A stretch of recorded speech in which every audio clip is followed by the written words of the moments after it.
பிரியாணியில எக்கச்சக்கமான வெரைட்டிஸ் இருக்குங்க. Chicken, mutton, PRAN, பிளேன்னு சொல்லிட்டு அடுக்கிக்கிட்டே போகலாம். ஆனா இன்னைக்கு நம்ம 3 ஸ்பூன் கிச்சன்ல பார்க்க போறது பாஸ்தா பிரியாணி ரெசிபி தாங்க. எப்படி செய்யறதுன்னு பார்த்தலாமா? அதுக்கு முதல்ல குக்கர்ல 2ல இருந்து 3 டீஸ்பூன் எண்ணெய் சேர்த்துட்டு 1 டீஸ்பூன் நெய் சேர்த்துக்கோங்க. இது கூடவே ஒரு பிரியாணி இலை, ஒரு அன்னாச்சி பூ, 2 கிராம்பு, ஒரு பட்டை, ஒரு ஏலக்காய், ஒரு கல்பாசி சேர்த்துட்டு ஒரு பெரிய வெங்காயத்தை நீளமா வெட்டி உள்ள சேர்த்துக்கோங்க. இது கூடவே ஒரு பெரிய சைஸ் பச்சை மிளகாவை 2ஆ கட் பண்ணி உள்ள சேர்த்துட்டு நல்லா வதக்கி விட்டுக்கோங்க. வெங்காயம் நல்லா வதங்கி வந்ததுக்கு அப்புறம் 1 டீஸ்பூன் இஞ்சி பூண்டு விழுது சேர்த்துக்கோங்க. இது கூடவே ஒரு தக்காளியை நல்லா நீளமா வெட்டி உள்ள சேர்த்துட்டு வதக்கி விட்டுக்கோங்க. நம்ம சேர்த்திருக்கிற தக்காளி, வெங்காயம், பட்டை, சோம்பு ஜாமான் எல்லாமே நல்லா வதங்கி வந்ததுக்கு அப்புறம் ஒரு கைப்பிடி புதினா மல்லி இலையை சின்னதா நறுக்கி உள்ள சேர்த்துட்டு கலந்து விட்டுக்கோங்க.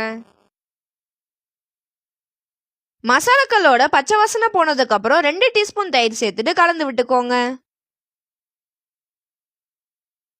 இது எல்லாத்தையுமே நல்லா கலந்து விட்டதுக்கு அப்புறம் தேவையான உப்பு சேர்த்துட்டு 3/4 டீஸ்பூன் காஷ்மீரி மிளகாய் தூள் சேர்த்துக்கோங்க. இது கூடவே 1 டீஸ்பூன் மல்லித்தூள், 1/2 teaspoon garam masala, 1 teaspoon chicken masala சேர்த்துட்டு கலந்து விட்டுக்கோங்க.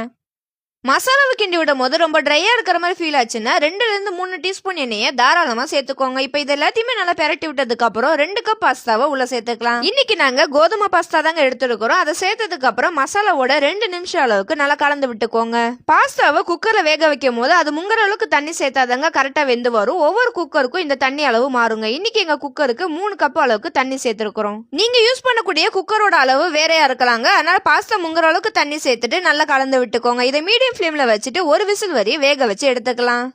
ஒரு விசில் கரெக்டா இருக்குங்க பாஸ்தா வேகிறதுக்கு. அதுக்கு மேல விசில் விட்டீங்கன்னா பாஸ்தா ரொம்ப குழஞ்சு போயிருங்க. இந்த பாஸ்தா பிரியாணியை சுட சுட சர்வ் பண்ணி பாருங்க. டேஸ்ட்டுக்கு பங்கமே இருக்காதுங்க. இந்த பாஸ்தா பிரியாணி செம்ம ஃபில்லிங்கா இருக்குங்க. 3 பேர் தாராளமா சாப்பிடலாம். எப்படியும் இந்த வீடியோவை கடைசி வரை பார்த்திருப்பீங்க. மறக்காம ஒரு லைக் பண்ணிட்டு நம்ம பேஜை நல்லா சப்போர்ட் பண்ற மாதிரி ஒரு ஃபாலோ பண்ணிருங்க. அப்படின்னா நம்ம போற ரெசிபிஸ் எல்லாமே நீங்க மிஸ் பண்ணாம பார்க்க முடியும். அப்படியே மறக்காம நீங்களும் இந்த ரெசிபியை ட்ரை பண்ணி பார்த்துட்டு எப்படி இருந்துச்சுன்னு கமெண்ட் செக்ஷன்ல கமெண்ட் பண்ணிருங்க.